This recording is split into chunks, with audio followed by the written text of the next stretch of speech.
رات کا وقت تھا۔ گاؤں کے کنارے پر ایک پرانا قبرستان تھا جہاں درختوں کی شاخیں جھک کر زمین کو چھو رہی تھیں۔ ہوا میں عجب سی سناٹا بھرا ہوا تھا۔ اسی گاؤں میں حماد نامی نوجوان رہتا تھا، نماز سے غافل، دوستوں کے ساتھ ہنسی مذاق میں مصروف، اور کبھی کبھی قبروں کے پاس بیٹھ کر لوگوں کو ڈراتا۔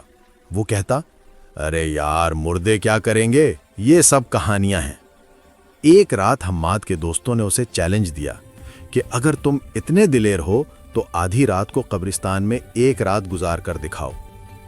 حماد نے ہنستے ہوئے کہا، میں آج ہی جا رہا ہوں، دیکھتا ہوں تم میں سے کون ڈرتا ہے۔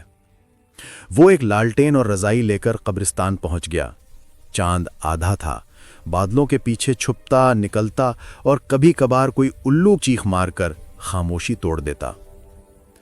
حماد ایک پرانی قبر کے پاس بیٹھ گیا۔ زمین نم تھی اور ہوا ٹھنڈی۔ اچانک اسے لگا جیسے زمین کے نیچے سے کوئی سرگوشی آ رہی ہو۔ حماد، تم یہاں کیوں آئے ہو؟ حماد کا دل زور سے دھڑکا، مگر وہ بولا، کون ہے؟ سامنے آؤ۔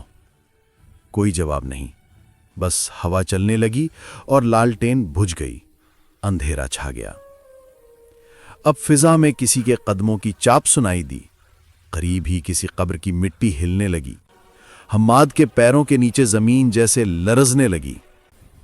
پھر ایک سرد ہوا گزری اور اس کے کان کے قریب آواز آئی، جو ہنستا ہے موت پر، موت اس پر ہنستی ہے۔ حماد کے ہاتھ کانپنے لگے۔ وہ بھاگنے لگا، مگر ہر طرف قبریں ہی قبریں، اندھیرا، سردی اور کسی کے پڑھنے کی مدھم آواز، کل نفس ذائقۃ الموت۔ صبح جب لوگ قبرستان پہنچے تو حماد وہیں پڑا تھا، ہوش میں نہیں، چہرہ زرد، آنکھیں خوف سے کھلی ہوئیں۔ جب ہوش آیا تو وہ چپ چاپ بیٹھ گیا۔